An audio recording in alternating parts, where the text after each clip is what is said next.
Et bonjour à tous et bienvenue dans cette nouvelle web série sur Dofus Rétro où nous allons suivre les aventures d'un Sadida, ou plutôt d'une Sadida.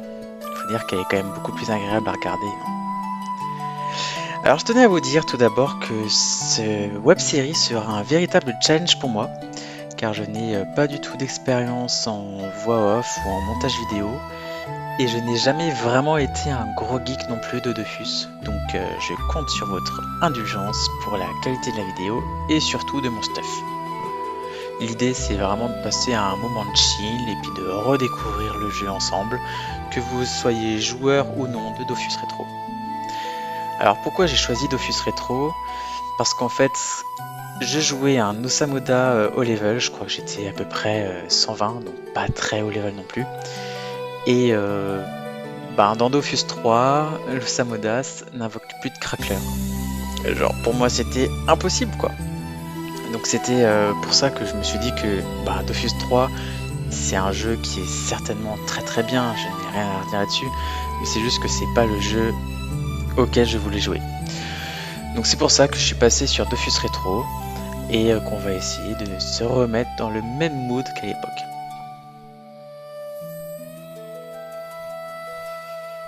Ceci étant une véritable aventure de zéro, je pars avec aucune expérience et aucune connaissance. Je compterai donc très fortement sur vos commentaires pour me conseiller sur les sorts, stuff et quêtes à débloquer. Alors c'est parti, nous voici maintenant dans Incarnam avec notre nouveau personnage Vodidou, qui sera, vous l'aurez compris, essentiellement une Sadie full invoque, avec comme élément pour commencer l'eau, parce que de mémoire, elle fait quand même de sacrés dégâts, son attaque, son sort l'arme. Mais bien sûr, on va monter aussi la sacrifiée, la bloqueuse. Et à terme, j'aimerais bien monter aussi le poison et tremblement, etc. Mais ça, je vous laisserai me dire ce qui en est réellement. J'ai voulu faire les quêtes de Incarnam, me mettre en mode RP, et puis suivre toutes les quêtes, tous les dialogues, et puis vraiment m'amuser, parce que je suis sûr qu'ils font des jeux de mots, les connaissants, là chez Ankama, qui devaient être vraiment morts de rire. Mais je me suis très vite rendu compte que ça va être très long. Je me souvenais plus que me balader comme ça, de PNJ en PNJ, pouvait être aussi chronophage. Alors bon, j'ai quand même fait toutes les quêtes d'Incarnam, et puis j'ai commencé même un nouveau métier, celui de bûcheron, parce que j'avais comme objectif de finir en tant que sculpteur. Je me suis dit que ça pourrait être quand même assez kiffant de pouvoir faire ses propres bateaux, éventuellement ses propres arcs. Vous me direz ça en commentaire si c'est une bonne idée, parce que bon, l'arme ça tire que en ligne droite, donc l'arc peut être quand même une bonne alternative.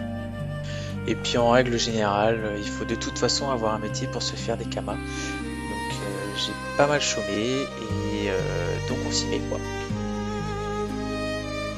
Après s'être bien échauffé les bras avec les bûches de frêne, on tombe nez à nez avec cette Pandarasta qui nous fait affronter un petit chef de guerre bouffe-tout.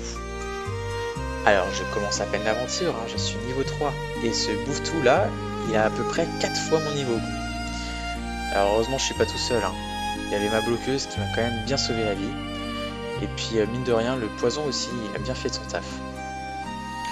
Pendant que la bloqueuse se chargeait à énerver ce chef de guerre là, et je lui balançais pas mal de ronces, et dès que le bouffe-tout avait fini de grignoter ma bloqueuse, et en fait mon sort se rechargeait et je pouvais lui envoyer une nouvelle. Avec cette technique, j'ai quand même réussi à m'en sortir relativement bien, sans perdre un seul point de vie. Et c'est à ce moment-là que je me suis dit qu'un avenir radieux se profilait devant Vodidou. C'est ainsi que je montais niveau 4, et j'ai même fini par dropper une clé du donjon Incarnam. Et puis je me suis remis à refaire encore et encore mes différentes quêtes d'Incarnam. Jusqu'à me faire aggro par des chaffers, sauf que cette fois, je me disais que j'aurais pas autant de chance que la première fois. J'ai donc appelé à l'aide jusqu'à la dernière seconde, mais personne n'est venu.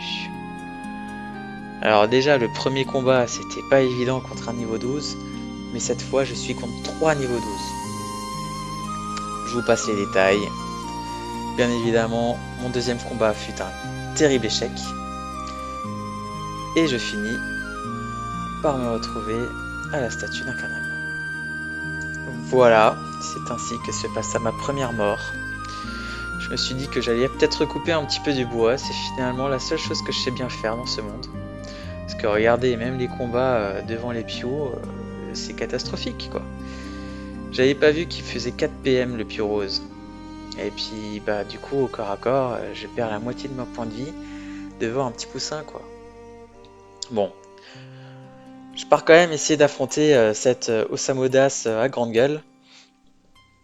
Et puis j'occupe son move-to avec mes bloqueuses. Et moi je tape Loza à coups de ronce et de larmes. J'ai de la chance que cet Oza se prend plus pour un berger qu'un montre spectral. Hein, et il n'utilise pas du tout ses griffes alors qu'il aurait pu me dégommer avec sinon. Mais autrement, le combat se passe plutôt bien et j'avance dans ma panneau du Moon, de Boon. Il me reste plus qu'à aller trouver quelqu'un pour faire le donjon Incarnam. Et c'est ainsi que je fais la rencontre de Lock-Piège. Regardez comme ils sont mignons avec sa petite tortue et sa coiffe bouffe-tout là. Cette petite langue qui dépasse. Mais en plus, c'est Kyrox avec ses pièges là. Il one-shot n'importe quel monstre. Et puis moi, je suis hors de portée ou alors je fais du 3 dommages, quoi, pas plus. Franchement, je doute très fort de mon utilité dans ce combat. Alors c'était la première salle, hein, mais c'était la même chose sur n'importe quelle salle. Hein. Regardez, même dans la deuxième salle, les mobs sont choqués par la puissance du SRAM. Alors, bien sûr, vous pensez que j'exagère un peu, mais regardez-moi ça. Il one-shot ce sanglier avec seulement 4 PA, et moi, à part mon grand sourire, je n'ai absolument aucune autre utilité, quoi. Et puis, il est que niveau 15, hein. C'est pas non plus un niveau de malade comparé à moi. Hein. C'est juste que mes ronces et puis mes larmes, elles sont complètement inutiles, quoi. Alors, j'en profite pour tester la folle que je viens d'acquérir, même si je doute aussi de son utilité, même si finalement elle bloque un petit peu, elle gêne les différents mobs et puis ça les force à rentrer dans les pièges. Puis je donne des coups de larme à 24 de dommages et il ne reste plus que le SRAM à finir le donjon. Alors c'était bien beau, hein, on s'est bien marré, mais Lock-Piège il avait quand même fini par avoir pitié de moi et me propose de m'offrir gracieusement une panneau aventurier. Et bah tout naturellement j'avais pas refusé, hein. Genre j'en avais clairement besoin. Même si je lui propose de lui rendre à la fin de notre session, mais non, c'est cadeau. On décide donc de partir faire une deuxième tournée du donjon, cette fois avec un petit peu plus de monde, histoire de drop un peu plus. Et bah je vous spoil, hein, mais le SRAM a encore détruit toute l'aventure. Allez tout seul. J'ai finalement drop mon premier item intéressant, le marteau bouffe-tout. Mais quand je compare les prix avec les marchands sur place, je vois qu'il est en vente à 499 et je me dis que bon, bah finalement, c'est pas avec ça que je vais devenir riche. Ça m'a quand même permis d'acheter les items qui sont nécessaires pour finir les dernières quêtes de Incarnam, mais j'ai été relativement déçu de m'apercevoir qu'en terminant toutes les quêtes, eh bien on n'a pas de bonus d'XP ou de récompense, quelle qu'elle soit. Mais bon, ça permet de terminer Incarnam et puis de descendre une fois pour toutes, démarrer l'aventure dans le monde réel. C'est avec mes nouveaux copains qu'on décida de XP et de drop un petit peu sur du bouffe-tout. Voilà, alors cette session a été relativement efficace parce que je passe niveau 14 et je finis même par drop un deuxième marteau bouffe-tout. Alors comme on a été tellement généreux avec moi, je proposa quand même d'offrir mon deuxième marteau, Mais étant donné qu'ils ont déjà tous les deux leur panneau bouffe-tout, la seule réponse que j'ai eue c'était un non merci frérot, bisous, bonne soirée et à demain. Et c'est ainsi que se termine le premier épisode de cette web série de Vaudidou.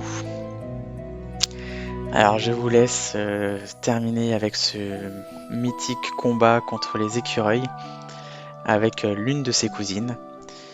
Alors c'est cette quête qui m'a inspiré pour faire la bannière de ma chaîne YouTube que je vous invite à découvrir et puis profitez-en pour vous abonner parce que j'ai pris vraiment énormément de plaisir à faire cette vidéo et j'espère que ce ne sera pas la dernière. Donc si ça vous a plu, n'hésitez pas à me le faire remarquer et puis remontez-moi toute suggestion pour améliorer ce format. Quant à moi, je vous dis à la prochaine et à bientôt.